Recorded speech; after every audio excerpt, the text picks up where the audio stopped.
professor Bertúlio de Lima Bernardo, da Universidade Federal da Paraíba, e nesta aula nós iniciaremos o curso de Mecânica Quântica 1, que faz parte do nosso programa de pós-graduação em Física.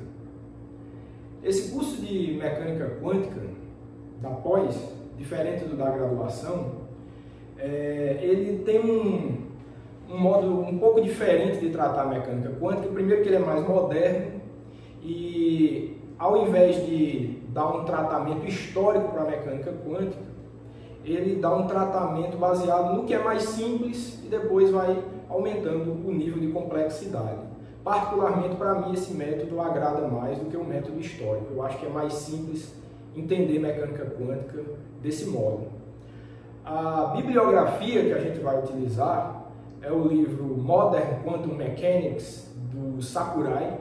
Tá? Basicamente vai ser esse livro, mas eventualmente a gente pode pegar elementos de outros livros texto, como por exemplo Cohen, o livro do Griffiths. Tá? Mas a base, o que vai guiar a gente de fato vai ser o livro do Sakurai. Tá? Bom, então o que a gente vai iniciar hoje, né, vai ser uma aula falando sobre conceitos fundamentais da mecânica quântica, e a gente vai iniciar falando de um experimento, o experimento de Stern-Gerlach, que eu diria que da forma mais simples possível consegue revelar o caráter diferencial que a mecânica quântica tem em relação à mecânica clássica. Por quê? Porque é um sistema de spin meio, tá? A gente vai estudar spin meio inicialmente aqui, só como ponto de partida, como motivação para a gente derivar os postulados, as regras da mecânica quântica através desse experimento. E com base nele depois a gente estende para situações mais complicadas que envolvam diferentes situações. O experimento de Stern-Gerlach, que trata de uma partícula de spin meio, ele é interessante porque é um sistema de dois níveis, ou seja, a partícula pode assumir dois níveis ou dois resultados para o spin dela, quando você a mede, tá? E esses dois resultados conseguem já manifestar o caráter diferencial da mecânica quântica em relação à clássica. É a maneira mais simples. Se fosse um nível só, não daria para você diferenciar. A partícula só tem aquele estado para ela ocupar, ela ocuparia e não teria diferença nenhuma, você não conseguiria enxergar nenhuma diferença entre o que é clássico e o que é quântico. Mas a partir do momento que você admite dois estados possíveis, de spin no caso, então você já começa a acessar manifestações quânticas que você não teria correspondentes na física clássica, certo? Bom, então a gente vai começar de fato estudando o experimento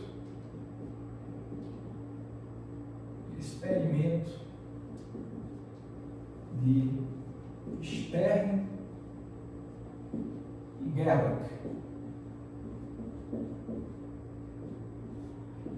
Stern é um cientista, o Gerlach outro cientista. Esse experimento foi desenvolvido em 1922, então a data é importante que ela é antes da equação de Schrödinger, que só veio aparecer uns 4 anos depois, mas realmente foi um experimento que norteou, pelo menos os físicos teóricos da época, os nomes que a gente conhece como Niels Bohr, Werner Heisenberg, Paul Dirac, o próprio Einstein. Então norteou esses cientistas a desenvolverem o formalismo da teoria quântica. Então esse experimento em 1922 ele veio num momento realmente importante para o desenvolvimento da teoria, certo? Ok, então vou colocar aqui, né, 1922, e o experimento consiste no seguinte: você tem um forno, tá, temperatura altíssima, em que você tem partículas gasosas de prata. Então você tem átomos de prata dentro daquele forno, foi feita uma abertura nesse forno, tá, de modo que alguns átomos de prata, né, no estado gasoso começaram a escapar daquele forno, utilizaram algumas fendas para colimar, né, para orientar esses átomos de prata na forma de feixe, tá? Então produziu-se um feixe de átomos de prata e depois foi submetido, esses átomos de prata, eles foram submetidos a um campo magnético com uma característica bem interessante que a gente vai ver.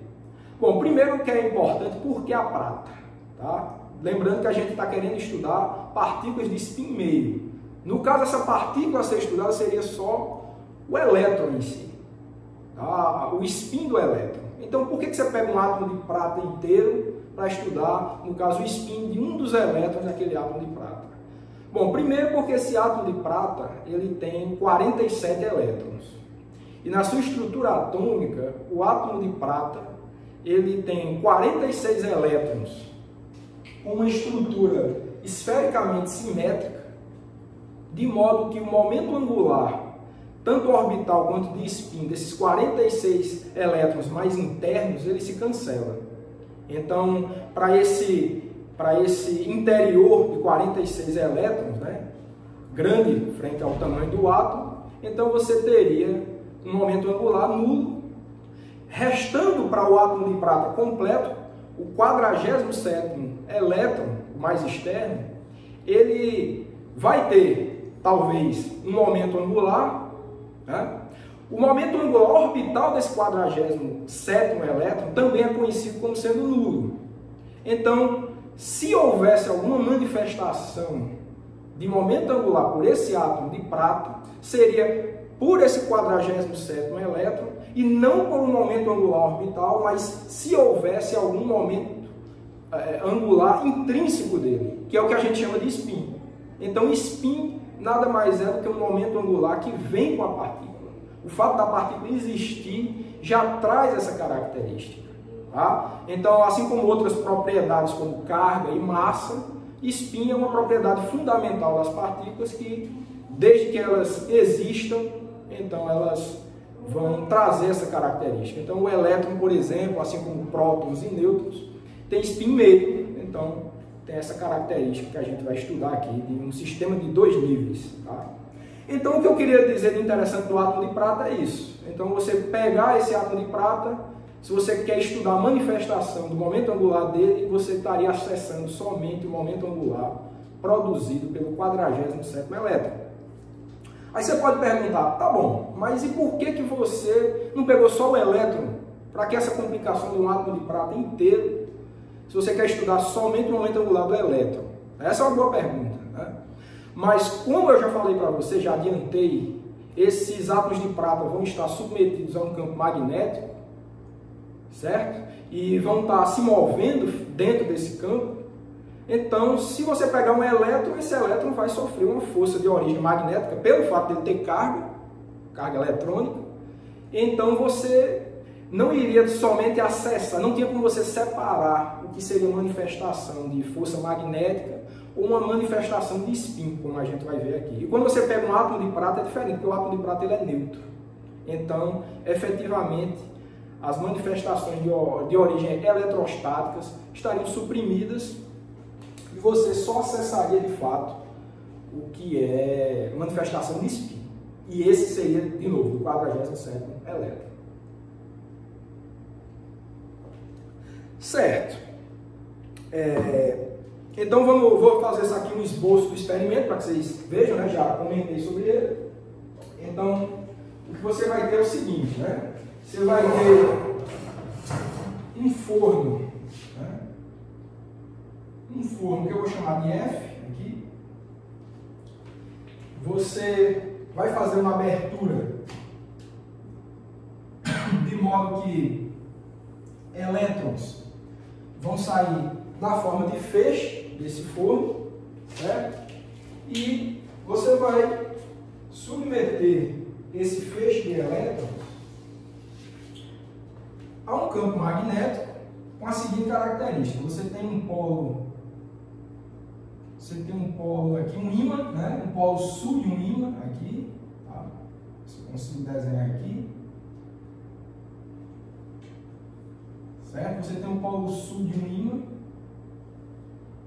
e aqui embaixo você teria o polo norte de outro ímã, tá? Então, você tem esse ímã, né?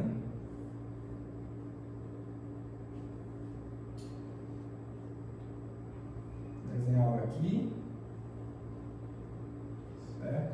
Esse aqui ele é interessante, ele é um pouquinho pontiagudo. Tá? Não sei se dá para notar, mas ele é um pouquinho pontiagudo. Vou tentar expressar isso aqui. Espero que o desenho tenha ficado claro. E o que você vai ter é a produção de um campo magnético interessante, que é um campo magnético não uniforme. Por isso eu deformei um pouco aquele ímã. O polo sul ele pode ter uma base plana, né? E aquele embaixo ali do polo norte ele tem uma base pontiaguda de propósito, que eu vou querer produzir, né? Assim como foi feito no experimento de Stern-Gerlach, um ímã com um campo magnético não uniforme. Tá? Então, a característica aqui é a seguinte, ó, as linhas de campo magnético, tá? Elas vão sofrer uma deformação aqui, certo? Esse seria o nosso campo magnético, eu vou botar B aqui, certo? E o que foi observado foi o que aconteceu, o que é que vai acontecer quando esses átomos de prata passarem por essa região de campo magnético. Esse que é o objetivo do estudo, e a gente vai ver que com essa configuração você consegue acessar as manifestações de momento angular desses átomos de prata, que, como eu já comentei, seria um momento angular intrínseco do 47º elétron. Tá bom? Ok, então eu vou deixar isso aqui em aberto, depois eu respondo o que aconteceu. Vamos tentar entender o que é que se espera de um experimento como esse. Primeiro com base na teoria clássica e depois revelar o que foi que aconteceu do ponto de vista quântico. Tá? Ok, então o que a gente precisa saber é o seguinte, né? Temos que vocês devem ter aprendido no curso de estrutura da matéria, ou física moderna, né? Que para o elétron existe uma relação entre o momento de dipolo magnético dele e o spin dele, então, o que é o momento angular intrínseco. Então, momento angular da partícula, que é o spin, e o momento de dipolo tem uma relação interessante entre eles, que é a seguinte, né? Que esse μ, que é o momento de dipolo magnético do elétron, ele vai ser igual à carga eletrônica E dividido pela massa do elétron vezes a velocidade da luz vezes o vetor de spin. Então são vetores, né? Vetor do momento angular, que é S, e o vetor do momento angular, momento de dipolo, μ, certo? Essa equação eu vou chamar a equação de número 1. E ela nos diz o seguinte: eu quero chamar a atenção que esse E aqui é a carga do elétron, então embutido nessa constante E está inclusive o sinal negativo. Tá? Então tem não somente o módulo, né, dessa carga, mas também o sinal negativo está embutido aqui dentro. Então, como a massa do elétron e a velocidade da luz são constantes positivas, então esse fator multiplicativo aqui todo é uma constante negativa, de modo que momento de dipolo magnético e spin são antiparalelos. Então você vai ter, por exemplo, um momento de dipolo com esse vetorzinho vermelho aqui, se você quiser, e esse azul seria o spin, tá? Então eles sempre estão antiparalelos entre si. Tá? Ok. Então, essa é uma informação importante para a gente estudar, qual efeito esse campo magnético não uniforme vai causar naquelas partículas de prata, certo? Bom, então o que a gente precisa entender é o seguinte: temos também que VB é a energia potencial magnética. Tá? A energia potencial magnética que essas partículas de prata né, vão experimentar quando submetidas ao campo magnético, vai ser simplesmente igual a menos μ produto interno com B. Tá? Isso aí vocês têm no curso de eletromagnetismo, até física básica de eletromagnetismo. A gente estuda que a energia potencial magnética de uma partícula com um momento de dipolo magnético inserida num campo magnético externo B vai ter essa característica aqui. E a gente tem também da mecânica clássica que a força, né? Então temos também isso e a gente também tem que a força de origem magnética vinculada a essa energia potencial magnética vai ser dado, claro, com menos o gradiente de VB, certo? Então, vetor e vetor, né? Se quiser pode botar um vetorzinho aí no nada, mas é um gradiente do potencial magnético, obviamente é isso. Certo, então, o que você espera é o seguinte, né? Que a força magnética vai ser dada com menos ddx VB, né? E vou botar aqui um vetor unitário na direção I, vou deixar multiplicando, mais ddy VB, vetor unitário na direção, essa na direção X, na direção Y e na direção Z aqui, né? ddz VB, vetor unitário na direção Z, certo?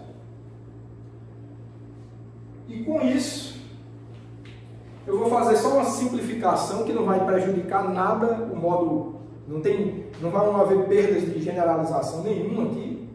Eu vou considerar que na região aqui onde essas partículas estão passando pelo campo magnético, esse campo magnético está orientado primordialmente na direção Z. As componentes X e Y do campo magnético nessa região aqui são desprezíveis frente à componente Z. Então, basicamente, você pode, se quiser, considerar esse campo magnético como sendo do tipo B igual a um B K. Certo? Orientado ali para cima. Eu vou dizer, claro, para isso eu tenho que dizer que essa é a direção Z. Tá? Essa vertical é uma direção Z. Tudo bem, então, feita essa simplificação, que não perdemos em nada com isso, vamos só economizar matemática, então a gente não precisa se preocupar com o componente X, tá?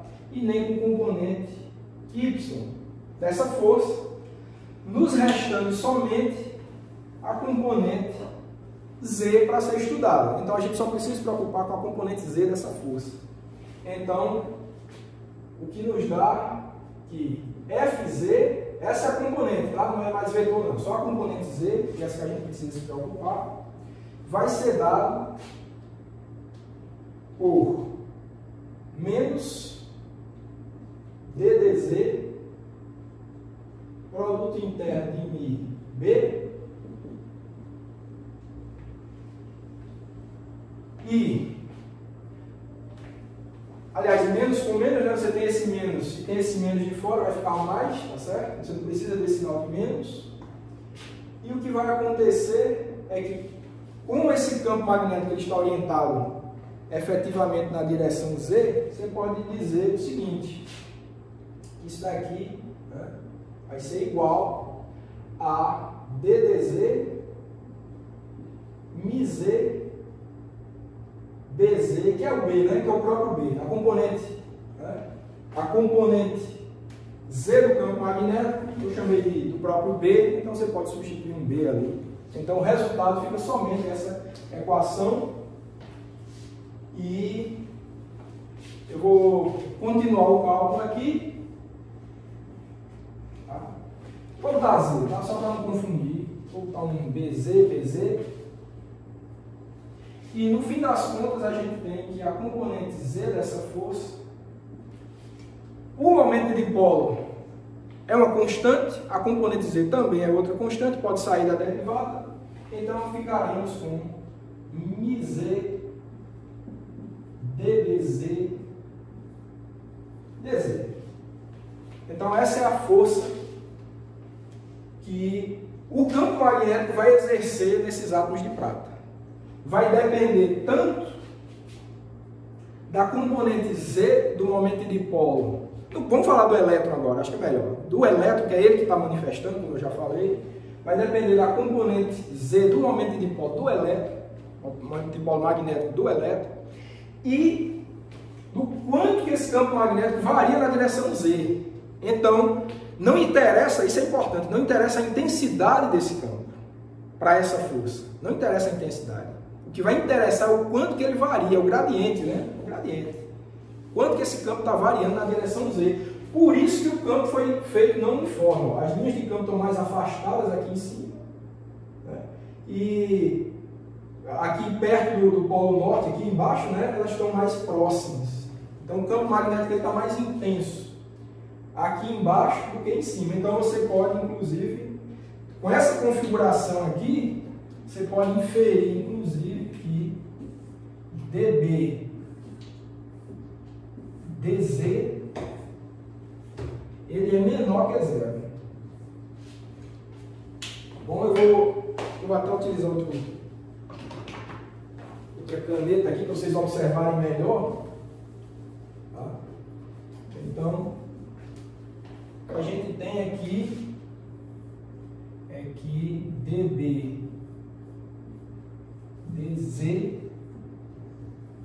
é menor do que zero, com essa configuração aí. Tá? Espero que vocês consigam enxergar. Porque o campo é mais intenso na parte baixa, próximo ao polo norte ali. Ok, então, com essas informações, eu vou chamar essa equação do número 2. Com essas informações, a gente consegue estudar como que essa força vai se comportar, como é que ela vai modificar o comportamento desses átomos de prata ao passarem por esse campo magnético. Esse que é o ponto principal do experimento, certo? Então, o que é que a gente pode... A gente pode fazer umas inferências importantes. Eu vou apagar essa parte central para não apagar o desenho. Vou apagar aqui. Para a gente discutir o que é que a gente espera de um experimento como esse, dada a equação 2. O que é que a gente espera? Bom, vamos supor que essa minha caneta aqui, pega essa daqui, essa caneta aqui, ela está representando o vetor momento de dipolo magnético do elétron. Vamos supor que o elétron está passando, isso aqui é a orientação, né, do momento de dipolo magnético do elétron. Se ela tiver alguma componente para cima do eixo Z, vamos dizer que o eixo Z é para cima aqui, ou assim, ou assim, ou assim. Então, tendo essa orientação para cima, tá? Vou até botar a ponta dela aqui para cima, ó. Tendo essa orientação para cima, então o elétron vai contribuir com uma componente positiva de μz, e sendo a derivada, né, do campo em função de Z negativa, como a gente está vendo aqui para essa configuração, se o elétron tiver essa configuração de momento de dipolo magnético, a força na direção Z será para baixo. Porque isso aqui vai dar um sinal positivo de contribuição e esse vai ter um sinal negativo. Então dá negativo no total, então você vai ter uma força na direção Z apontando para baixo, né? Negativo. Então o que você espera? Você espera que esses átomos cujo elétron tem essa configuração, apontando para cima, né, a componente para cima, você espera que eles sejam defletidos para baixo. Então vamos escrever isso. Se μz maior que zero, se μz maior que zero, que da equação 1 significa que Sz é menor do que zero, só voltar lá na equação 1, vocês lembram, né, que eles são antiparalelos.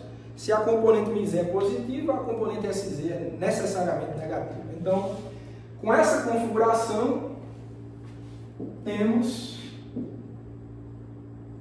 que f de z, a componente Fz, ela vai ser menor do que zero.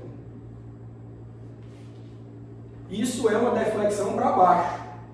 Tá? Isso causaria uma deflexão para baixo. Então esse é o primeiro ponto interessante. E se, contrário agora, se μz for menor que zero, você teria uma componente de spin na direção z maior que zero. Temos, nesse caso, um Fz maior que zero. Correto? Porque se você tiver o μz com uma componente negativa, essa configuração aqui, ó, aponta, né, é o sentido do vetor. Se ele estiver apontando para baixo ou com alguma diagonal aqui para baixo, vai ter uma componente negativa. Isso é o vetor momento de polo, lembrando. Tá? Então o spin certamente está apontando para cima, mas o momento de polo tem uma componente Z negativa, então negativo com negativo dá positivo, então é uma força para cima. Então os átomos cujos elétrons tiverem uma componente de momento de polo apontando para baixo serão defletidos para cima. Então, em resumo, a gente já pode até começar a esquecer falar de momento de polo magnético, vamos falar só de spin. Em resumo é isso, ó. Se o spin tiver na direção Z, se a componente Z do spin for negativa, a força é negativa, é para baixo, então esses átomos serão defletidos para baixo.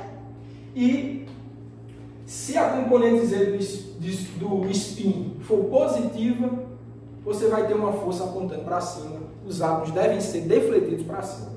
Então, a gente já pode, de certa forma, apagar essa dúvida que a gente tinha aqui, a gente começa a responder isso, tá?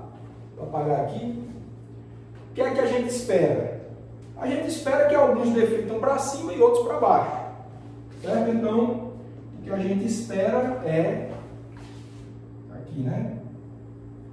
Os átomos vêm do forno, passam pelo campo magnético. Se tiver spin, projeção de spin negativa, vão defletir para baixo. E se tiverem projeção de spin positiva, vão defletir para cima. Então, vou botar só a setinha, né? Ó. Esse aqui é o vetor de spin. Ó. Os que têm spin para cima sobem e os que têm spin para baixo descem. Em resumo, é isso que vai acontecer. Tudo bem, então, nada demais. Agora, o que é que se espera? O que é que você espera detectar aqui? Vamos botar aqui uma tela de detecção.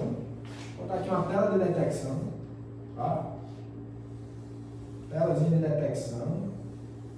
Para marcar a posição que esses átomos de prata vão chegar na tela. O que é que você espera detectar? Qual o padrão de detecção? Essa é a pergunta. O que se espera é o que a gente já vem discutindo, né? Se a gente tiver uma linha de pensamento clássica, o que a gente espera é que vamos falar de spin aí, vamos esquecer o momento de polo. Se tiver uma componente de spin para cima, pode ser assim, pode ser assim, assim. Se for para cima, você tem um contínuo, né, de possibilidades de projeção de spin para cima. Então, quanto maior a projeção, quanto maior essa projeção de spin, maior seria esse momento de polo, maior seria a força. Se tivesse uma projeção, isso é uma linha de pensamento clássico, deixar bem claro. Tá? Já já eu vou vir com a verdade, que é o que diz a mecânica quântica. Se você tiver uma projeção assim, que seria nula, não teria deflexão nenhuma. Né? Você esperaria, se o momento de polo e, consequentemente, o spin fossem projetados ao longo desse plano aqui de propagação, a linha de propagação aqui, você esperaria que eles passariam direto, não seriam defletidos em nada, porque essa componente aqui seria nula. Né? E se fosse para baixo, você teria um contínuo de possibilidades de deflexão, de força. Né? E esse número aqui, μz, variaria continuamente entre 0 e um valor positivo máximo e um valor negativo, que é mínimo. Então, variaria continuamente nesse intervalo. Tá, então vamos tentar imaginar o que é que se espera do ponto de vista clássico em relação a essa detecção. Vou apagar ali para a gente ver o que é que a gente espera encontrar. Então,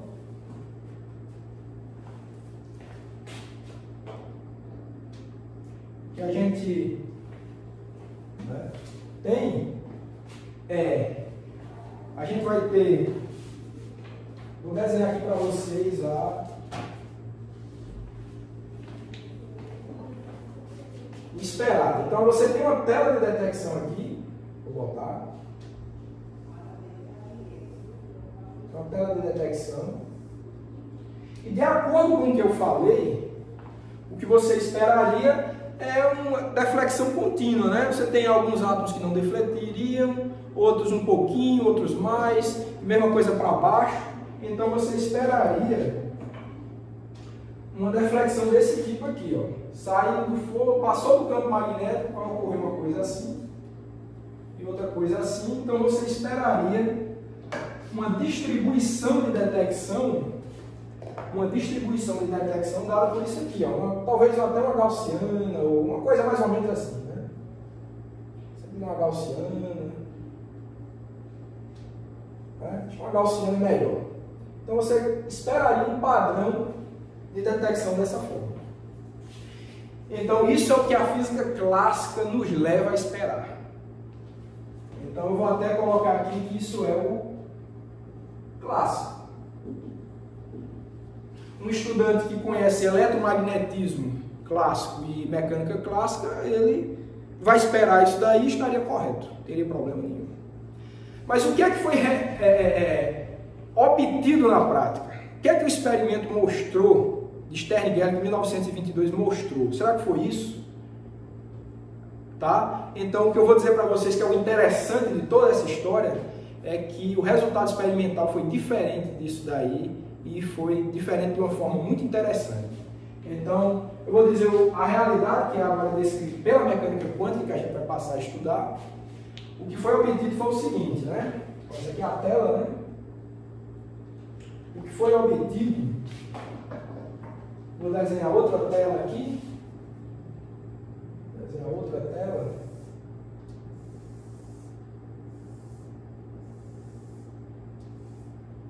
Certo? E o que foi obtido foi que, interessantemente, somente dois valores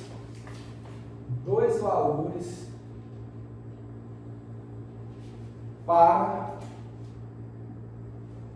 a projeção do spin na direção Z foram manifestadas. Então você, o que Stern Gerlach obtiveram, o que eles obtiveram foi uma coisa desse tipo aqui, ó, duas manchas de detecção, dois pontos, tá? Vou botar duas gaussianas pequenininhas aqui, representando o que eles obtiveram na prática. O experimento mostrou só isso, dois pontos bem definidos e uma região vazia aqui, que é no mínimo intrigante. O que é que esse resultado está dizendo para a gente? Baseado na equação 2 que a gente apagou, se só tem dois valores bem determinados, um acima dessa linha aqui, né? Você tem a linha 0, né? A linha original do feixe, que é essa daqui. você não obteve nada ali. Todo mundo foi defletido com um valor bem determinado para cima e outro para baixo. Então, o que é que se conclui com esse resultado é que a projeção de spin desse elétron só pode assumir dois valores bem determinados. Esse que é o resultado interessante do experimento de Stern-Gerlach. Todos esses valores classicamente permitidos aqui, a maioria foi restringido e só deu lugar, só sobrou esses dois valores possíveis aqui. E a partir daí a gente já pode começar a comentar por que a palavra quântico, né? Quântico é o inverso de contínuo, né? Quântico é uma coisa quantizada, você só pode, os observáveis só podem acessar certos valores bem determinados, não tem aquele contínuo de possibilidades que você tem na física clássica. Então é aí a característica do mundo quântico que foi manifestado de uma maneira muito simples, muito direta, muito clara, através desse experimento. Ok, então, 1922, só lembrando para vocês. Então, as teorias que se tinham mais estabelecidas na época, eletromagnetismo, né, termodinâmica, física, mecânica clássica, né? Você pode juntar tudo isso do jeito que você quiser para tentar descrever esse experimento. Você, de jeito nenhum, somente com essas teorias, vai conseguir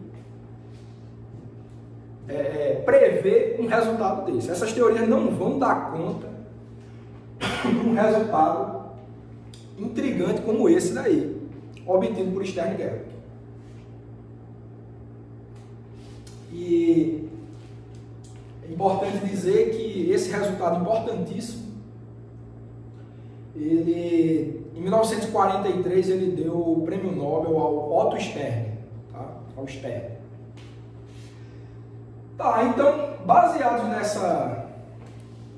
nessa estranheza que a gente vai começar a desenvolver o formalismo da mecânica quântica. Esse formalismo matemático que a gente vai estudar de agora em diante, ele vai vir para justamente conseguir descrever esse tipo de coisa que teorias anteriores não conseguiram. Aliás, não conseguem até hoje. Tá? Então é isso que a gente vai fazer agora.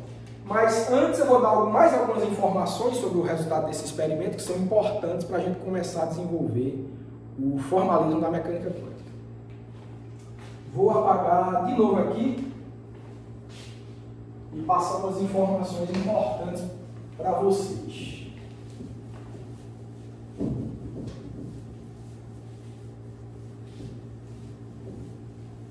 Bom, então, baseado nos resultados experimentais, acho que uma pergunta interessante é: que valores foram esses? Só podem dois, então esses caras são importantes.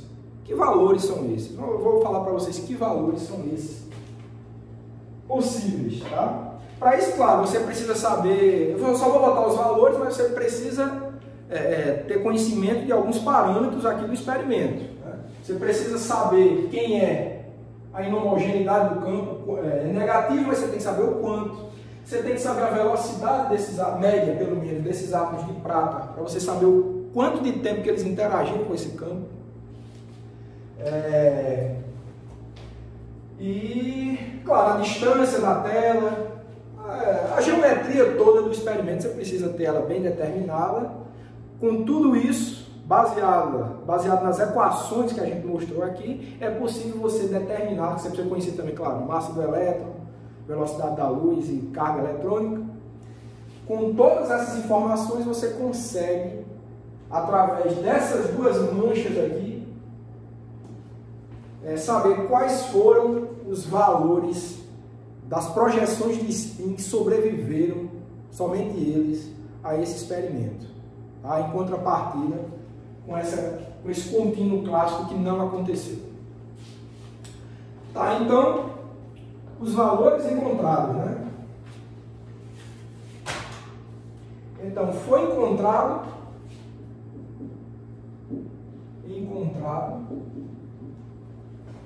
que os valores de SZ possíveis são mais H cortado sobre 2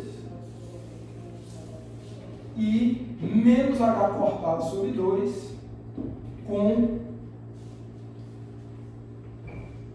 H cortado. Essa H cortada é a famosa constante de Planck dividido por 2π. Então, esse H cortado ele é aproximadamente 1,054 vezes 10 a menos 34 Joule ou Joule vezes segundo. Joule segundo. E essa vai ficar sendo a nossa equação de número 3. Correto?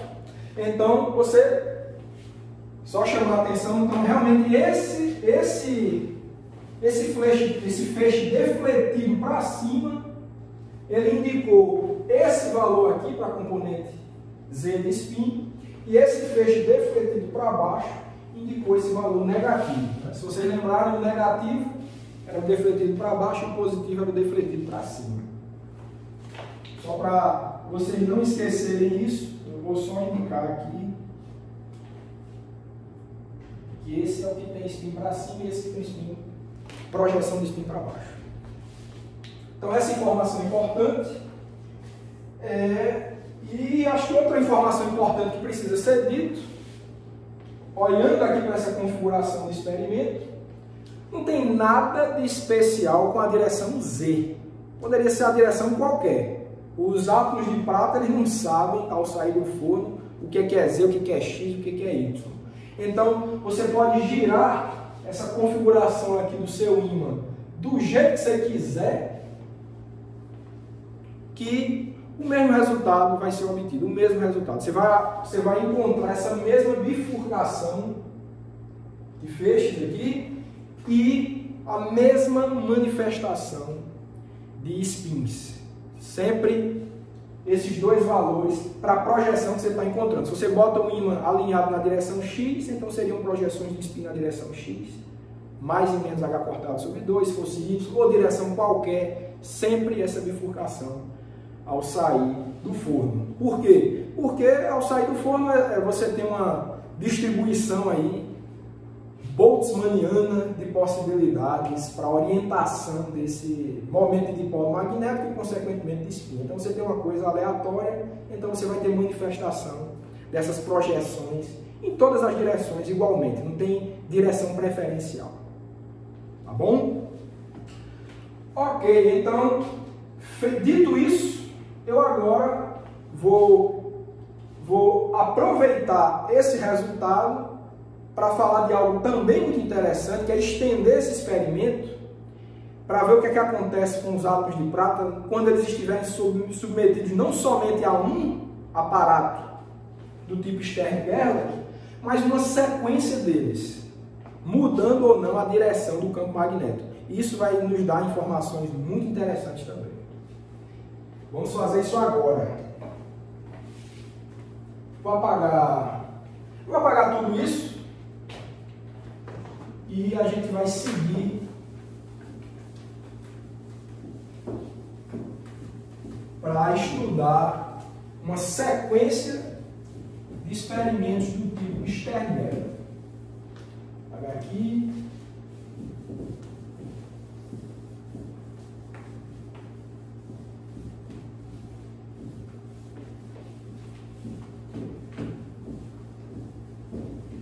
Apagar aqui também.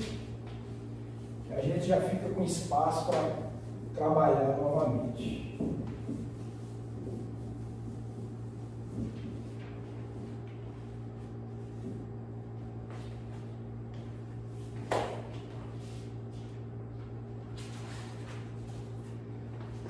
Então, vamos lá, vamos fazer o que eu disse. Vamos estudar uma sequência de aparatos Stern-Gerlach. Sequência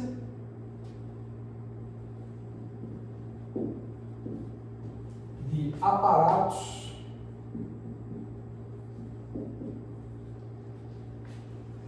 SG, tá? Vou chamar de SG para não ficar escrevendo Stern-Gerlach o tempo todo. Então, sempre que vocês virem agora SG, é Stern-Gerlach, o experimento que a gente acabou de descrever. Sequência, né? Sequência de aparatos Stern-Gerlach. Bom, eu quero estudar 3 configurações de sequência de dispositivos daqueles que a gente viu, que vão ser muito importantes para o desenvolvimento da teoria quântica. A primeira configuração que eu quero estudar é a seguinte: você tem você vai ter o forno F, do jeito que eu falei para vocês antes. Vai sair um feixe de átomos de prata dele. Para economizar, para a gente ganhar tempo, vocês sabem como é a configuração, o ímã da mesma configuração que eu desenhei, o primeiro desenho da aula. Para evitar de estar desenhando todos aqueles detalhes, eu vou desenhar o aparato Stern-Gerlach só como uma caixinha e vou indicar a direção do ímã. Então, inicialmente esses átomos vão estar submetidos a um dispositivo Stern-Gerlach na direção Z. Então, ó, quando vocês virem isso daqui, significa que é aquele mesmo experimento que eu desenhei inicialmente na aula. Saiu do forno, passou por um dispositivo Stern-Gerlach com campo magnético alinhado na direção Z. E o que é que vai acontecer? 2 feixes, né? Vai ter uma bifurcação que a gente viu também. Então o resultado dá 2 feixes aqui. E esse feixe de cima eu vou chamá-lo de SZ+, que é o que tem a projeção do spin positiva, e esse daqui é o nosso SZ-. Nesse caso, o que eu vou querer fazer, pessoal, eu vou querer bloquear o feixe que defletiu para baixo, vou querer que sobreviva somente o de cima para estudá-lo a posteriori. Então, eu vou bloquear, botar um anteparo aqui, bloqueando esse feixe de baixo e sigo com o de cima. E o que é que eu vou fazer com o de cima? Eu vou fazer com que ele passe por um novo, dispositivo do tipo Stern-Gerlach alinhado na direção Z de novo. Ó, isso aqui é Z importante, tá? SGZ, então está indicando a direção do campo magnético. Tá, feito isso, o que é que vai acontecer? Então, você deixou passar pelo ímã, bifurcou, você subtraiu, jogou fora os átomos de prata que defletiram para baixo, você vai observar os de cima e vai fazer com que eles passem de novo por um dispositivo Stern-Gerlach igualzinho, com o ímã alinhado na mesma direção Z. O que é que acontece? Será que vai bifurcar? Será que vai ter um de cima? Será que vai para baixo, vai defletir para cima? Essa é a pergunta que nos espera aqui. Então, quando se faz isso no experimento, o que se observa é que só vai ter o feixe defletido para cima. Então, quando você fez isso, você fez sobreviver somente o feixe defletido para cima. Se você submeter esse feixe de novo a um dispositivo, mesmo dispositivo Stern-Gerlach, esse feixe vai defletir de novo. É como se ele adquirisse uma polarização de spin e ela permanecesse. Quando você mede de novo, ela vai estar lá, bonitinha, não foi alterado nada. Então, você vai ter a sobrevivência desse feixe que defletiu para cima. Vou botar de novo aqui SZ+. E aqui embaixo você vai ter, vou botar uma linha pontilhada, representando a ausência do feixe que defletiu para baixo. Tá? Vou botar aqui ausente. Ausente esse feixe de baixo aí. Não tem feixe SZ-, só um. Então, a gente conclui que, feita a medida da projeção de spin, se você repete essa medida, esse valor é manifestado de novo. E quantas vezes você fizer isso, se repete. Se você botar 10 dispositivos SGZ em sequência, todo mundo só vai defletir para cima. Isso é o que é observado. Tudo bem, agora vamos ver uma outra configuração interessante de sequência de SGZ. Sternberg. B, configuração B, eu vou querer o seguinte, eu vou querer um forno, de novo tem que ter, forno F, vai sair o feixe de átomos de prata, eu vou submeter esse feixe a um SGZ de novo, Sternberg na direção Z, certo? Como a gente já sabe, uma bifurcação, esse é o feixe S, Z mais, né? Esse é o S, Z menos, e eu vou fazer a mesma coisa que foi feita aqui embaixo, eu vou bloquear o feixe de baixo, vou botar um anteparo aqui, quero jogar fora esses feixes, esses átomos que defletiram para baixo, e agora, esse feixe que restou, que é o SZ+, eu quero submetê-lo a um aparato do tipo SGX, tá? Esse é o SGZ, vou chamar a atenção nisso, isso é importante. E esse é um SGX. O que é o SGX? É um aparato de Stern-Gerlach rotacionado em relação a esse. O campo magnético agora ele vai estar alinhado na direção X. Então a pergunta que fica é: o que é que se espera? Vai haver uma bifurcação na direção X? Vai ter um feixe com projeção de spin para cima, na direção X e para baixo também, só para baixo, só para cima. O que se observa é, mesmo tendo somente a projeção para cima, up, como a gente chama, up ou down, né? Mas nesse caso aqui só quisemos estudar com configuração up. Então, ao submeter a um SGX, você vai obter uma bifurcação. Você vai obter átomos que têm tanto projeção positiva como projeção negativa. Então, esse aqui a gente vai chamar de SX+, e esse aqui de SX-. Certo? Isso que é observado. E agora vamos estudar uma terceira configuração, configuração C, que é o seguinte: a gente vai ter o forno aqui, vou botar ele aqui embaixo no cantinho. Você vai ter o forno, sai os átomos de prata, você vai submeter a um SGZ,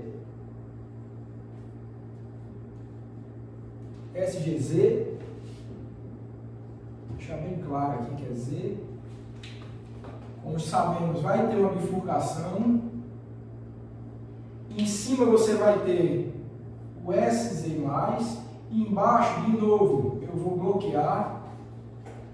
Esse que sobrou, vou fazer a mesma coisa, vou submeter um SGX.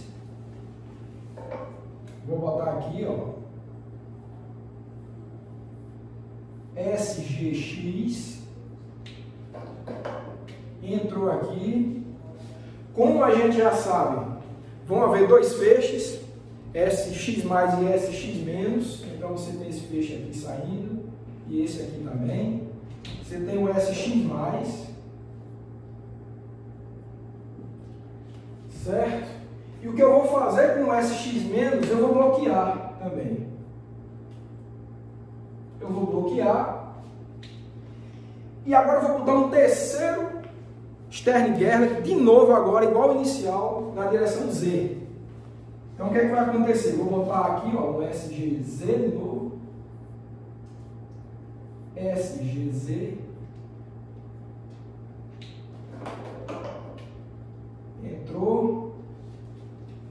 E o que é que acontece? Então, ó, vamos recapitular. Saiu do forno os átomos, passou no SGZ, bifurcou, como a gente já sabe, bloqueei o feixe que defletiu para baixo, continuo com o de cima, com o que defletiu para cima, submeti esse feixe a um SGX, Stern-Gerlach na direção X, a gente já sabe o que a gente viu aqui, bifurcou, bloqueei o feixe defletido para baixo, continuo com o feixe defletido para cima E agora, esse que defletir para cima, eu vou botar um dispositivo externo de guerra aqui na direção Z. Aí qual é a pergunta agora? Vai ter um feixe up em Z, um feixe down em Z, vai ter os dois, o que é que vai acontecer?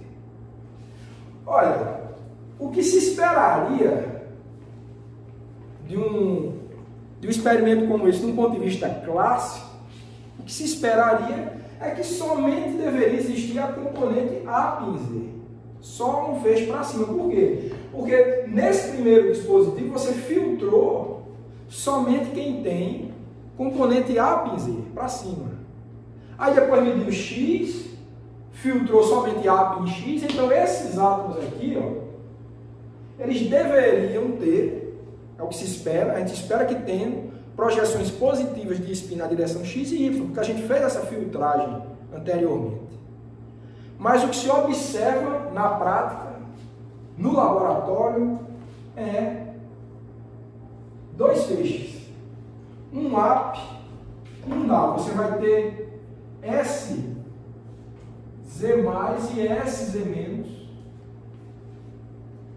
Novamente, como tinha aqui no início, apesar de você ter filtrado. Então, esse resultado, não sei se vocês estão percebendo, mas não é de forma nenhuma esperado. Por que isso não é esperado? Eu vou fazer só uma analogia para vocês verem como é estranho esse resultado. Imagine que vocês têm uma caixa contendo várias esferas brancas e pretas. E também contenha vários cubos brancos e pretos. Sei lá, uma variedade enorme desses 4 tipos de objetos. Esferas brancas e pretas, cubos brancos e pretos. Eu entrego a caixa para um de vocês aí e peço que você retire todos os objetos brancos, deixe na caixa somente os objetos pretos. Aí você faz isso com cuidado. Então nessa sua caixa tem que restar o quê? Esferas pretas e cubos pretos. Aí você me entrega de volta. Aí depois eu entrego para outra pessoa, outro de vocês aí, e peço que retire todos os cubos, deixe só as esferas. Aí você vai fazer isso, tira todos os cubos, deixa só as esferas. Nessa caixa você espera que tenha o quê? Você espera que tenha somente esferas pretas, claro. Foi feita uma filtragem retirando tudo que era branco, depois foi feita uma filtragem retirando tudo que era cubo, você vai ficar só com esfera preta, óbvio.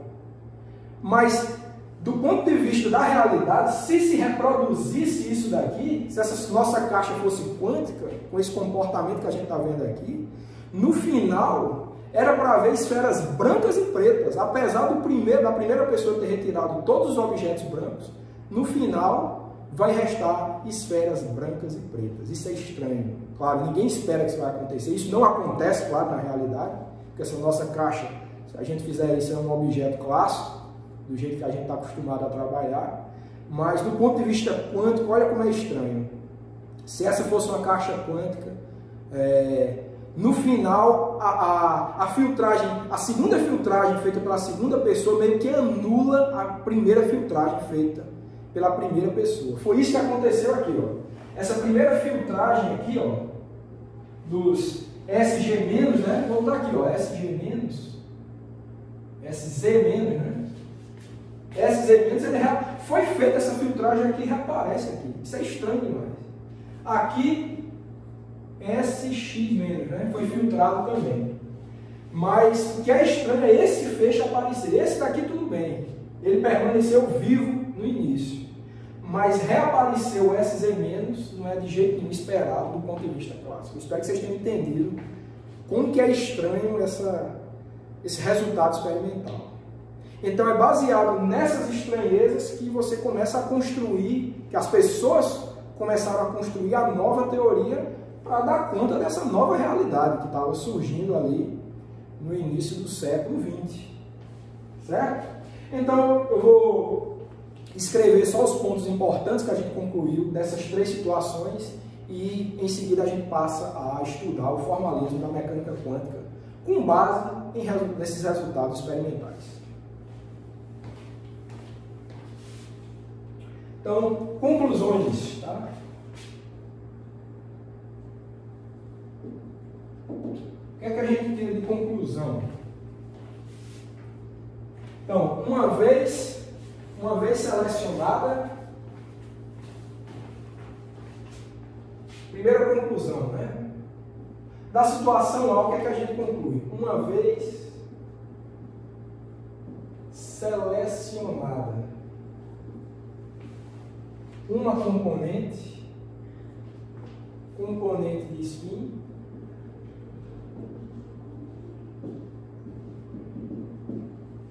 ela permanece. Isso que a gente conclui da primeira configuração. Da segunda configuração, a gente conclui o seguinte: ó. O feixe SZ+,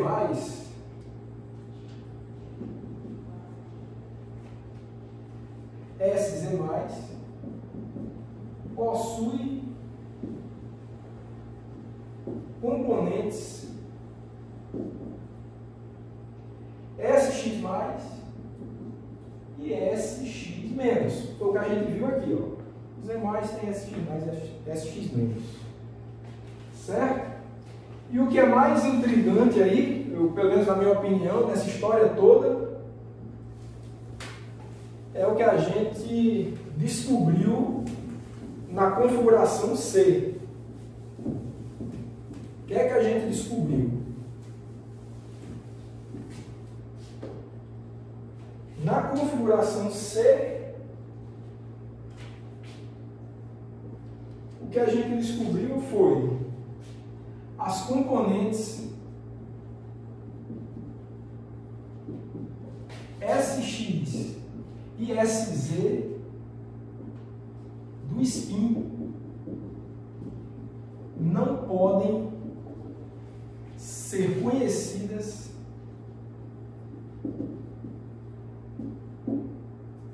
simultaneamente.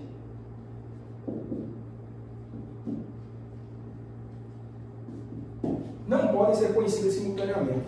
Porque aqui a gente achava que conhecia, que era para cima. Aí mediu a X, foi para cima de novo. Né? Então você acha que conhece tanto o X quanto o Z. Quando vai medir Z de novo, reapareceu aquilo que você tinha jogado fora. Então você desconhecia SZ na realidade. Você achava que conhecia, mas não conhece. Então, como conclusão daqui, não é possível que você conheça as componentes X e Z de spin simultaneamente. E é importante deixar claro, pessoal, que isso não é um problema do experimento, não foi incompetência dos físicos experimentais, isso é a natureza não permite que você conheça isso. Não permite que você conheça essas duas projeções de spin ao mesmo tempo. Ela te proíbe disso. A natureza quântica, ela proíbe que você conheça essas duas coisas simultaneamente. Então, isso que é interessante, é um fato extremamente relevante. Certo?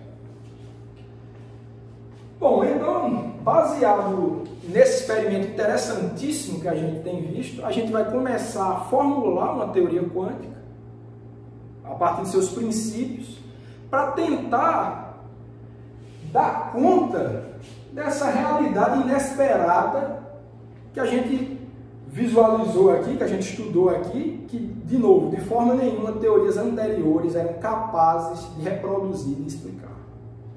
Certo? Então é isso que a gente vai fazer agora. Vou apagar tudo. Vou apagar tudo que a gente vai começar agora a estudar os fundamentos da teoria.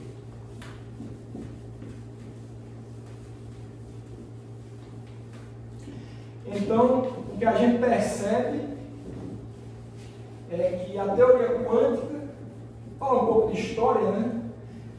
Os experimentos, eles precedem a teoria, tá? Então, a teoria foi formulada com base no que os experimentos mostravam, certo? Foi feita, como a gente diz, foi construída para dar certo. Então, o que a gente vai ver aqui é uma matemática abstrata. A gente vai começar a ver noções de álgebra vetorial aqui. Muitas vezes vocês vão se perguntar, mas por que isso? Por que tem que ser assim? Vou logo responder de início, para reproduzir os dados experimentais. A mecânica quântica, a formulação, o formalismo dela foi feito sob medida para reproduzir resultados experimentais que teorias anteriores não conseguiam. Então esse é o segredo. Se você tiver isso em mente o tempo todo, você vai se sentir mais confortável durante o curso. Tem até uma frase famosa, eu acho que é do Niels Bohr, que ele dizia que quem acha que entende mecânica quântica é porque não entende nada. Então esse sentimento tem que estar com a gente o tempo todo. Então a gente aceita porque reproduz os experimentos. Ninguém entende os fundamentos, por que cada elemento que vai aparecer aqui vai surgir. Tá? Você não tem que se preocupar que por que está aparecendo um vetor com essa configuração, um operador, como a gente vai ver aqui. O que você tem que ter em mente é aceite porque reproduz os experimentos. Esse é o sentimento que a gente precisa ter para trabalhar com mecânica quântica.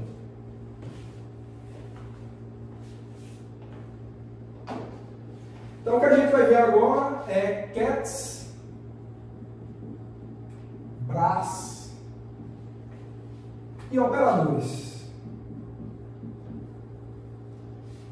A gente vai começar a falar agora, vai investir um bom tempo agora, pessoal, em matemática, em álgebra vetorial, mas de novo, com esse intuito nobre de descrever os experimentos estranhos que as outras teorias estão conseguindo.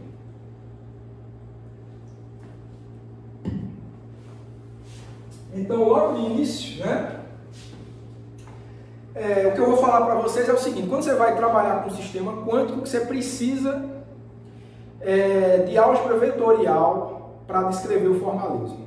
Se precisa de álgebra vetorial, você precisa, obviamente, de um espaço vetorial.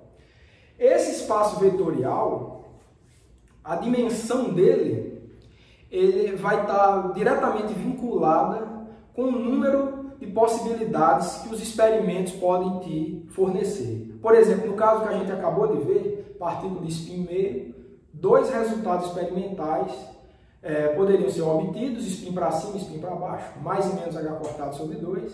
Então, um espaço vetorial de dimensão 2 é suficiente. Só dando um exemplo, tá? Então, pode ser que precise de 3, de 4. Então, com o decorrer do curso, com o decorrer das aulas, vocês vão ver que diferentes sistemas vão exigir espaços vetoriais distintos. Mas, só estou adiantando para vocês, mas o que eu quero dizer que vocês têm que saber agora, pelo menos de início, é que para descrever um sistema quântico, o estado quântico de um objeto é descrito matematicamente por um vetor nesse espaço vetorial que você precisa para descrevê-lo.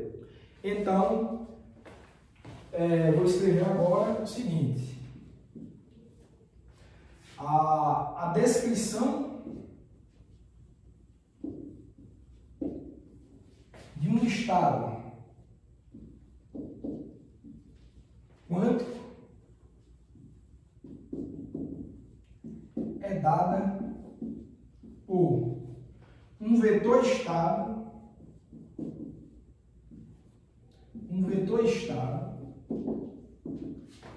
também chamado de ket, tá? Só vou botar a forma dele aqui, ó. Por exemplo, um estado alfa, tá? Ele é um vetor de estado. Então esse alfa é um vetor de estado que vai servir para descrever um certo sistema quântico. É isso que vocês precisam saber. E vocês precisam saber também que esse estado, esse vetor estado, ele é a entidade matemática que carrega com ele todas as informações que a teoria quântica pode fornecer sobre esse sistema físico que você está estudando. Então é isso que você precisa saber. Isso inclusive é um postulado da teoria quântica. Você tem que aceitar isso. Seu sistema, você vai trabalhar com um sistema quântico, quer descrevê-lo segundo as regras da mecânica quântica, então, primeira coisa, você tem que entender que o seu sistema quântico, você tem que associar a ele um vetor estado, um ket, e a partir dele você vai conseguir extrair todas as informações que a teoria pode te dar. Tá bom, então, que propriedades esse ket tem que ter? Bom, como todo vetor ele tem que satisfazer, de álgebra vetorial ele tem que satisfazer as seguintes propriedades. Propriedades do ket, né?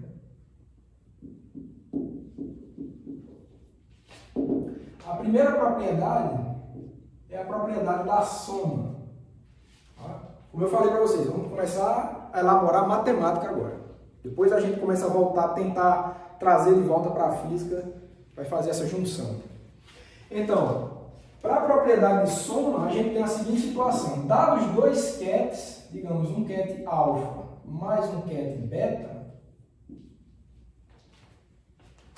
essa soma vai ser dada por um outro ket gama, vou chamar essa daqui de equação número 4, que é outro vetor. Então, isso que a gente precisa entender. Dados dois kets, quando somados, você vai obter um outro ket, um outro vetor estável. Então, essa propriedade é satisfeita, tem que ser satisfeita. A segunda propriedade é a chamada multiplicação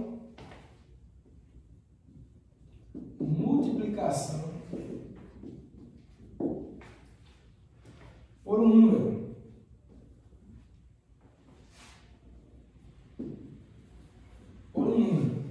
Então, você pode somar dois vetores, mas também você pode pegar um número e multiplicar nesse vetor. O que é que você vai obter? Então, o que você vai obter é o seguinte, ó. Você vai ter um número, vou chamar esse número de C, vezes o ket alfa, e isso daqui vai ser igual, não tem diferença nenhuma, ao próprio vetor alfa, vezes C, passando o número 5. Que número é esse? É um número real, inteiro, complexo? Respondendo, no mais geral possível, pode ser complexo. Tá? Então, a teoria admite números complexos multiplicando esses vetores. Então, um espaço vetorial que tem essa admissão, tá? Espaço vetorial de acordo que é gerido de acordo com as regras de álgebra vetorial e admite coeficientes complexos, tanto multiplicando o vetor inteiro, mas se você depois for expandir esse seu ket em termos de outros kets base, assim como você faz na álgebra linear, você expande um vetor em termos de uma base vetorial, normalmente você trabalha com coeficientes reais, aqui são admitidos coeficientes complexos. E, dada essa característica de um espaço vetorial de dimensão n, pode ser infinito também, depois a gente vai ver isso, pode ser infinito, pode ser discreto, contínuo, discreto. Né? No caso do spin meio é 2 estados possíveis discretos. Então, dadas essas características, se são admitidos coeficientes complexos, seu espaço vetorial é chamado de espaço de Hilbert. É um nome, talvez você já tenha ouvido falar, mas só quer dizer isso. É um espaço vetorial com coeficientes complexos. Até para ajudar vocês, pessoal, tem nesse canal aqui o curso de informação quântica. Né? As duas primeiras aulas são sobre formalismo de mecânica quântica. Algumas das informações que eu vou falar agora estão lá naquela aula, se vocês quiserem assistir também. Pode ajudar vocês. Eu já falo um pouco sobre espaço de Hilbert, eu descrevo bastante coisa. Estou repetindo algumas coisas agora, porque é outro curso, mas algumas daquelas aulas as iniciais, podem dar um bom suporte nessa disciplina também. Bom, então, essas duas características, essas duas propriedades têm que ser satisfeitas pelo ket. Tá, então o que mais que a gente precisa?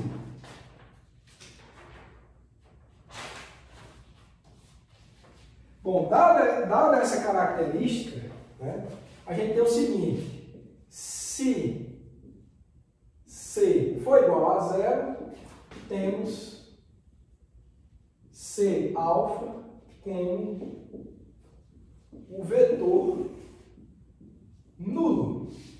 É o chamado vetor nulo, desaparece. Você multiplicou 0 por um ket desse, você vai ter nada, vai ter 0. Especificamente 0. Então, essa é um comentário importante. Outro comentário importante é: para ser diferente de zero, os QEDs alfa e C alfa representam o mesmo estado físico. O mesmo estado físico.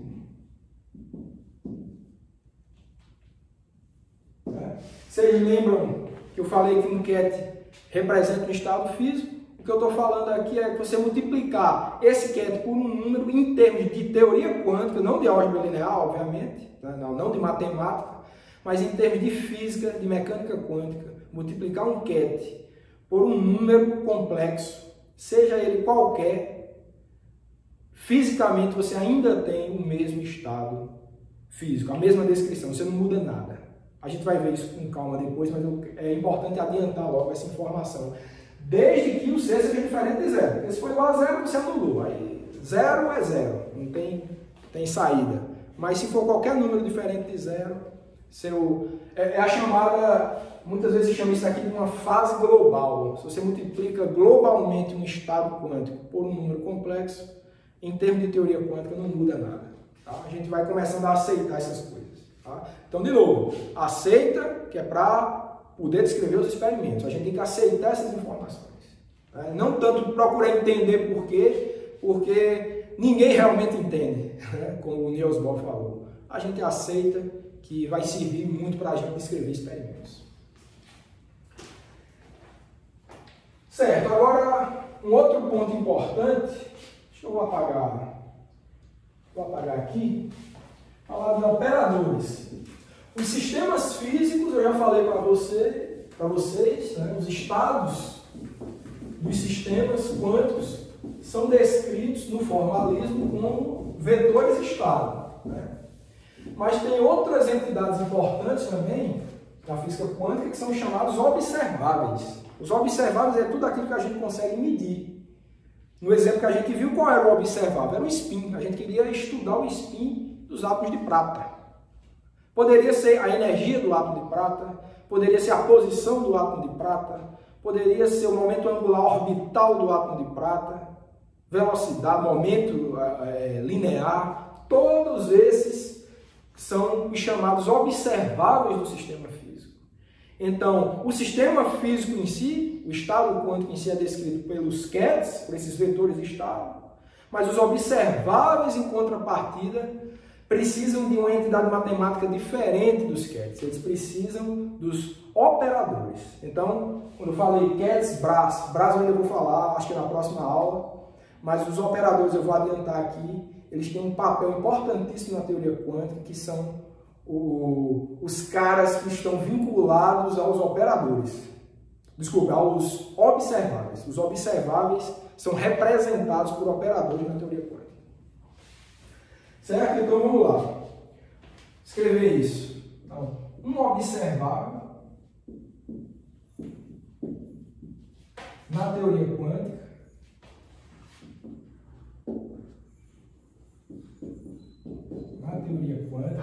são representados por operadores.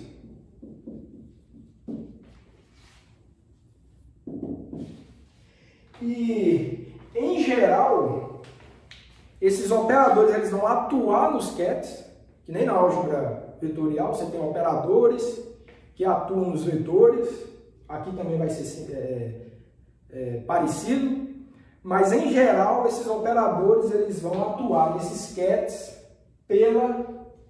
pela esquerda, tá? Então, em geral, temos o que a gente vai ter é o seguinte: você vai ter um operador A. Nesse curso, eu posso dizer que na maioria dele, os operadores são descritos por uma letra maiúscula com um acento circunflexo em cima dele, um chapéu, né? Então, o operador vai atuar num QED, alfa, por exemplo, E o resultado disso você pode simplificar dizendo que é um A alfa. Certo? Eu acho que eu tinha uma equação de número 5. Eu acho que... Bom, em algum lugar se perdeu essa equação, vamos chamar essa de 6, tá? Vou chamar essa aqui de equação 6. A 5 está ali, né? Essa aqui está sendo a equação de número 6. Ok, então, assim como na álgebra vetorial, isso aqui também é álgebra vetorial, não deixa de ser. Quando você aplica um operador, um vetor, você obtém um outro vetor como resultado. Existem casos em que, importantes, vocês devem conhecer, em que quando você atua um operador num vetor, você obtém o próprio vetor multiplicado por um número. Esse número, vocês sabem, seriam os... Quando isso acontece, esse número é o alto valor do operador. E essa equação que se obtém dessa igualdade é chamada equação de autovalores. Tá? Mas em geral isso não acontece. Em geral isso não acontece. Você vai ter um operador atuando num vetor. Na maioria dos casos, em geral, esse vetor não é o alto vetor do operador, então você não tem necessariamente que obter um número vezes o próprio operador. Tá? Mas essas situações em que isso acontece são situações importantes. Importantes para a teoria quântica. Então vamos ver esse caso aí também. Aqui.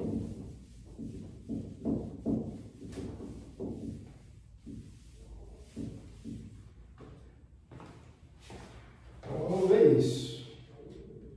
Então, existe um conjunto de vetores,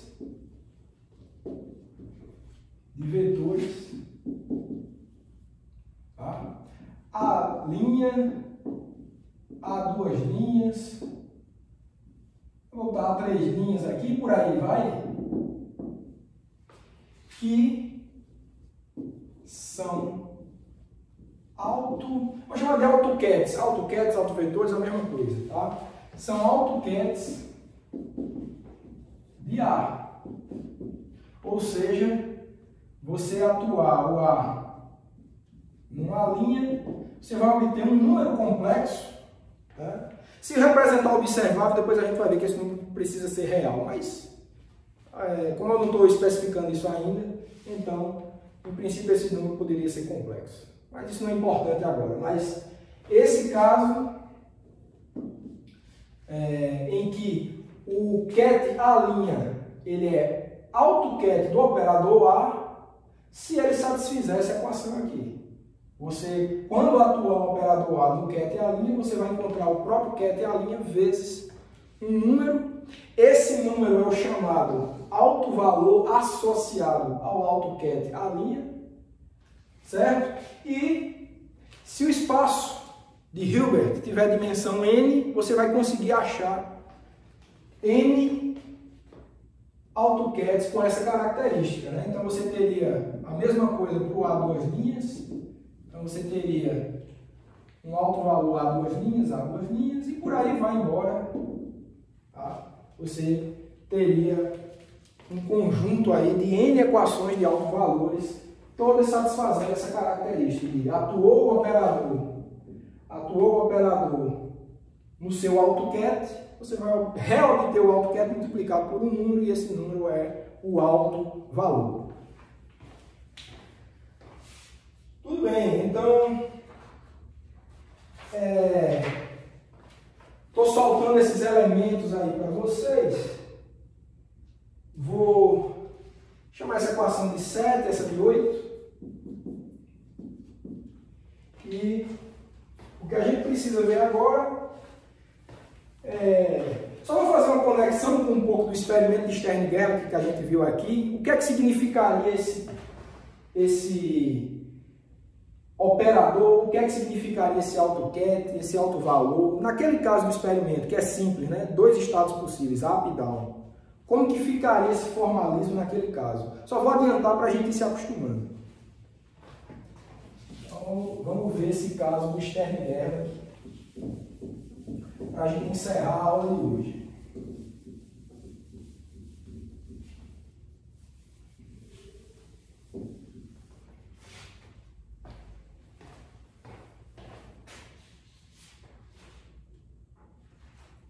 Então, no caso, por exemplo, no caso do Stern-Gerlach, que a gente estudou partículas de spin meio, temos as seguintes relações. Você vai ter, vocês lembram que eu falei que o observável lá era a projeção. O que é que aquele experimento de Stern-Gerlach mede? Ele mede a projeção de spin ao longo da direção Z. Então esse é o observável. Se ele é o observável, a teoria exige que exista um operador associado a ele. E esse operador é esse cara que a gente está chamando aqui de SZ, é um operador. O estado quântico, ele está vinculado ao sistema físico que você está tratando. Se você está estudando um sistema de spin meio, você tem que ter um ket associado àquele estado de spin meio. Então, quais foram os estados no final da medida? Você teve partículas que defletiram para cima, que são aquelas que têm spin up na direção Z, e tem aquelas que defletiram para baixo, que são aquelas que têm spin down na direção Z. Então, você tem que ter esses dois kets associados a esses dois sistemas importantes. Tá? Então, o que você tem na teoria, com o tempo a gente vai discutindo isso melhor, quando você mede um dado sistema, você vai obter como resultado daquela medida os possíveis autovalores do observável que você está medindo. Então, o observável é SZ, você tem dois resultados de spin, vocês lembram, foi mais e menos H cortado, sobre 2. Então, esses dois valores são os autovalores desse operador de spin na direção Z. E, além disso, a gente vai ver também quando falar de medidas, a medida ela perturba o sistema de modo que, independente de qual seja o estado, o ket do sistema antes da medida, após a medida, essa medida vai levar o sistema, vai transformar o sistema para um estado que é auto-ket desse observável que você está medindo, desse operador que você está medindo. Tá? No caso, os auto-kets, você transformou, você vai ter que ter um auto-ket do spin up na direção Z e o auto-ket na direção down em Z, na direção Z para baixo. Então, nesse caso, como é que essa equação, como é que você reuniria tudo isso para organizar, para ocupar todos esses lugares aqui nessa importante equação de autovalores em geral que a gente tem aqui? Então, você teria um SZ, você teria um estado SZ+, que era aqueles átomos de prata que subiram, foram defletidos para cima, igual a H cortado sobre 2 vezes o SZ+. Então, os autokets desse observável satisfazem essa equação de autovalor com esse autovalor que é o resultado da medida. E também você tem os átomos de prata que defletiram para baixo, que é o SZ- igual a menos H cortado sobre 2 SZ-. Certo? Essas duas equações, eu vou dar o número 9 para elas, para as duas, para não ficar muito número. Certo? E tá aqui, né? Só para. Isso aqui é um adiantamento, tá, pessoal? Com o tempo a gente vai ver isso com mais calma. Então, de novo, tá aqui. O observável tem um operador associado a ele. O resultado da medida vão ser representados pelos autovalores. E os estados finais dessa medida, né? Dado que você mediu um H cortado sobre 2, é sinal que você transformou o estado do seu sistema, que era alfa anteriormente, um alfa geral, um ket alfa geral, foi transformado no caso de H cortado sobre 2, no ket SZ+, e se fosse para baixo, no ket SZ-. É isso que a teoria nos diz, é assim que ela associa experimento com formalismo. Tá? E para fechar, um último ponto, só vou escrever uma última coisinha para a gente encerrar a aula, que é o seguinte, que a gente sempre pode expandir um vetor estado qualquer em termos dos AutoCADs de um observável. Certo? Ó, lembra, ó, primeiro, sistema de 2 níveis, você só tem esses 2 AutoCADs possíveis, e esses AutoCADs, esses 2, eles vão gerar o espaço de Hilbert de dimensão 2, tá? Que é o necessário para você descrever sistemas quaisquer de spin meio. Então, esses 2 vetores estado aqui, esses 2 AutoCADs, eles são capazes de gerar todo esse espaço de Hilbert de dimensão 2 que você precisa. Tá, então, será só para fechar, né, para escrever isso que eu falei, os AutoCADs do operador A, que são esses vetores, esse conjunto de vetores do tipo A', né? Quando eu boto assim entre chaves é o conjunto inteiro, né? Você tem uma linha, 2 linhas, 3 linhas e por aí vai. Então, podem ser utilizados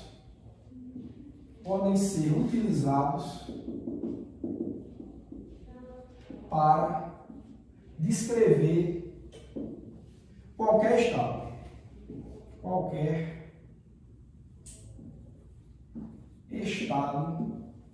alfa. Como é que se faz isso? Você descreve o alfa, uma expansão, uma combinação linear. Então você tem um somatório em A' de C A'. Certo? Essa vai ser a nossa equação do número 10. Então o que é que eu estou dizendo? Dado um estado alfa qualquer que descreva um sistema de spin meio, eu sempre vou poder escrever esse estado com uma combinação linear de AutoCADs de um observável que seja acomodado nesse espaço de Hilbert. Por exemplo, você tem o observável SZ, você tem esses 2 AutoCADs possíveis, então você poderia escrever qualquer vetor estado em um sistema de spin meio com combinação linear desses 2 estados. Então é isso que eu estou falando aqui. E no futuro, pessoal, eu vou mostrar para vocês que esses AutoCADs dos observáveis, eles são ortogonais entre si. Então, se eles são ortogonais, eles formam uma base desse espaço de Hilbert. Então, se eles formam uma base, vocês conhecem da álgebra vetorial, da teoria de álgebra vetorial, que essa representação existe e é única, é unívoca.